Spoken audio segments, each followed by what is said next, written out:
कैसे हो आप सब लोग। मैं हूँ हेमा नेगी और मैं आज आपको पढ़ा रही हूँ the fundamental units of life.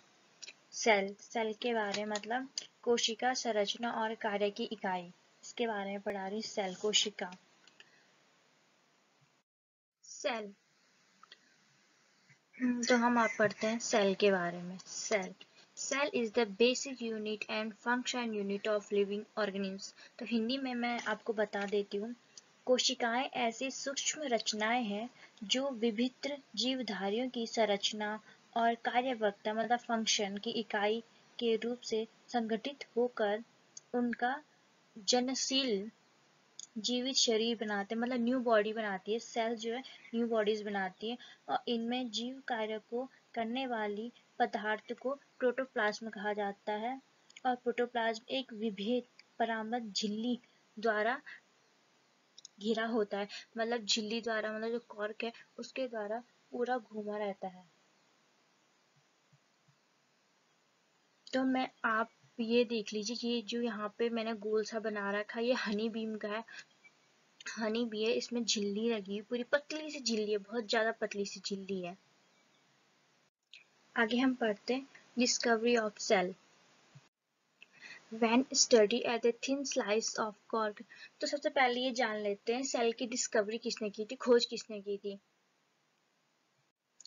Cell की जो खोज है वो रॉबर्ट्स हुक ने की थी।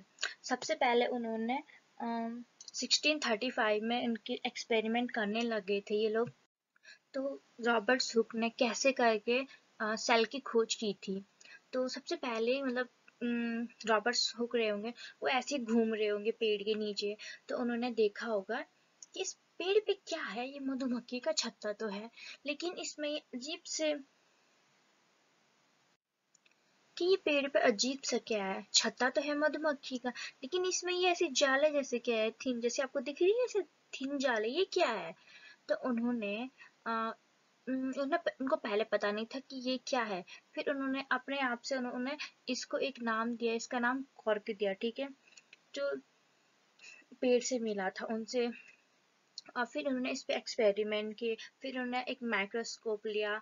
माइक्रोस्कोप कौन सा था, वो था कौन सा था माइक्रोस्कोप, लाइट और कंपाउंड माइक्रोस्कोप। उन्होंने एक्सपेरिमेंट किया माइक्रोस्कोप। पहले के ज़माने में माइक्रोस्कोप इतने डेवलप नहीं थे, तो उन्होंने इसी से काम चलाया। और इस पे फिर जो स्लाइड थी, ग्लास स्लाइड होती है ना, हाँ, उन्होंने माइक्रोस्कोप में जो ग्लास होता है, स्लाइड होती है, उसको कैसे बनाया। उन्होंने बनाया कि जो बोतलों में लगाई जाने वाली कांच के पतले जो सेक्शन होते हैं उनको काट कर अपने लिए स्वयं सरल माइक्रोस्कोप बनाया उन्होंने। और फिर उसमें स्टडी की उन्होंने कि ये क्या चीज़ है, इतनी थिन चीज़ क्या है। अंत में रॉबर्ट हुक ने 1665 में पता लगाया कि ये एक सेल है और ये कोशिका है। इससे मतलब एक पूरी बॉडी बन सकती है, पूरी ह्यूमन बींग सब कुछ बन सकता है। तब से 1665 से ये चीज़ आई और हम बुक्स में पढ़ ही रहे हैं तब से। और फिर तब से पढ़ ही रहे हैं इस चीज़ को। रॉबर्ट हुक ने इसे नाम दिया बॉक्सेस सेल, क्योंकि ये देखिए यहाँ पर ये बॉक्सेस की तरह बने हुए हैं, है ना, बने हुए, इसीलिए इसका नाम बॉक्सेस पड़ा। और लैटिन में इसका नाम लिटिल रूम पड़ा, क्योंकि छोटे छोटे दिखाई भी नहीं दे, अपनी आंखों से नहीं देख सकते हम इसे, बस माइक्रोस्कोप से देख सकते, इसीलिए इसका नाम पड़ा है लिटिल रूम। और रॉबर्ट हुक की ये डिस्कवरी जो है इम्पोर्टेंट इसीलिए क्योंकि पहली बार जो है living organism consist A number of smallest structure और यूनिट्स, मतलब छोटी से छोटी इकाई का पता चला था, इसीलिए ये टॉपिक इम्पॉर्टेंट है। ये हर जगह पूछा जाता है, व्हाट इज सेल किसने डिस्कवर किया था, हर जगह पूछा जाएगा आपको। साइंस के स्टूडेंट हो तो और भी ज़्यादा जरूरी है आपको याद करना। और फिर जो यूनिट होती है सेल, इसका नाम लिखा गया that cork cell is seen by Robert Hooke. Next पढ़ते हैं, आगे पढ़ते हैं इंस्ट्रूमेंट्स फॉर स्टडिंग सेल्स, मतलब वो कौन सी चीज़ें थी जिनसे द्वारा सेल को स्टडी किया जाता था। Cell are study with the help of microscope, microscopes के द्वारा सेल की स्टडी होती थी। फर्स्ट है लाइट और compound microscope. In this In these microscopes, many lenses are combined together and their magnification power range from 300 to 1500 times. और जो ये माइक्रोस्कोप होते हैं वो सिर्फ क्या होता है, लाइट में, सनलाइट के कांटेक्ट में ही वर्क करते हैं। अंधेरी जगह जाओगे, डार्क प्लेस पे जाओगे तो ये बिल्कुल काम नहीं करेंगे, इसीलिए इसको सनलाइट की जरूरत होती है। तो these objects of space में ग्लास साइड होती है, kept stage under the objective piece in the middle of microscope। मतलब जो क्या ऑब्जेक्ट है हमको ना स्लाइड में रख सुनिए। फर्स्टली जो ऑब्जेक्ट है उसको ग्लास स्लाइड के ऊपर रखिए, उसके बाद माइक्रोस्कोप के मिडिल पे रखिए, जहां से फिर आपने माइक्रोस्कोप तो देखा ही होगा, माइक्रोस्कोप के बीच में रखिए और फिर ऊपर से उसको देखिए और मेजरमेंट कीजिए कि आपको कुछ दिख रहा है, एडजस्ट करिए माइक्रोस्कोप के, उसके बाद दिखेगा। और फिर light is pass through the object, मतलब लाइट पास होनी चाहिए ऑब्जेक्ट से with the help of mirror. इसमें मिरर रहता है, reflector and consider from the below the stage, नीचे की साइड से रहता है। आपने माइक्रोस्कोप देखा, अपने स्कूल्स में, कॉलेज में कहीं तो देखा होगा, आपको पता होगा, एक्सपीरियंस होगा थोड़ा बहुत।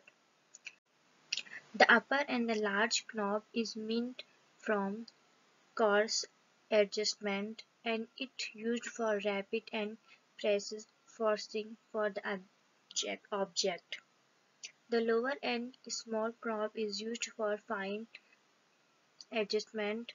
The magnification of image can be increased or decreased by changing the objective of high or low power, 5x 10x 15x, आपकी मर्जी, आप कितना भी रख सकते हो। ये देखिए, आपको दिखा देते हैं हम स्ट्रक्चर, इसका मैंने अभी दिखाया था लेकिन ये रहा स्ट्रक्चर। फर्स्टली है इंडक्टर होता है, इलेक्ट्रॉन गन है, स्पेसिमेन पोजीशन है, बाइंग पॉइंट व्यू है, कंट्रोल पैनल है, फोटो प्लेट है। आप ढंग से देख लीजिए।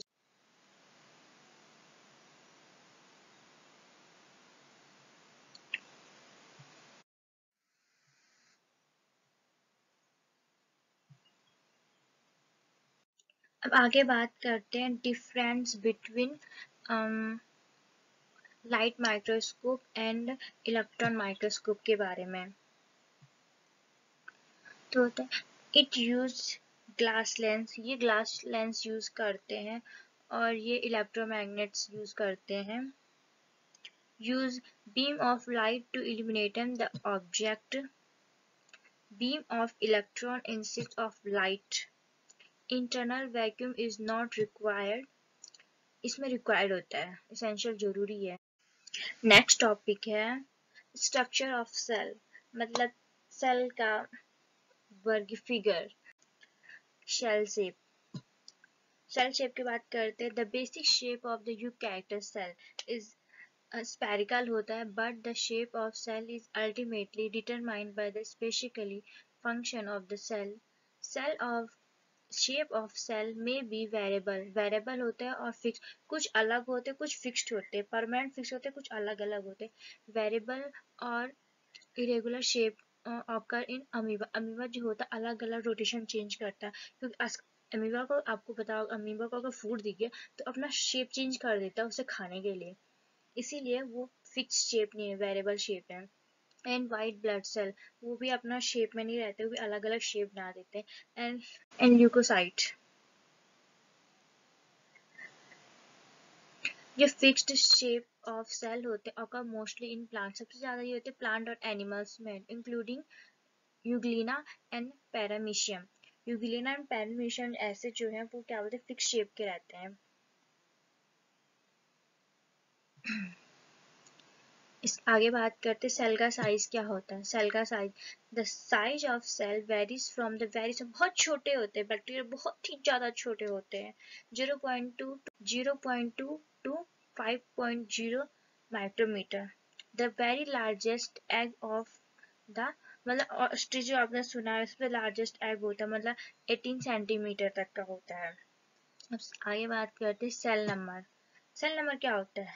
The number of cell is most multicellular होते इज इंडिफाइनेट होते हैं, but the number of cell में बी फिक्स्ड, ये सेल जो है फिक्स्ड होते हैं, but In some multicellular organisms such as rotifers and the nematodes जो होते हैं ये फिक्स्ड होते हैं.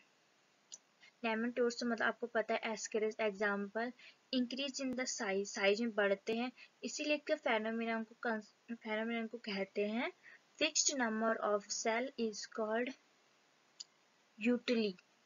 इन eutely animals mitosis stop following embryonic development. Then next होता है इनका ultra structure of generalised plant cell के बारे में आपको दिखा देती हूँ. ये है प्लांट सेल का, आप इसे ढंग से देखिए. बस क्लियर तो दिख रहा होगा ना आप सभी को.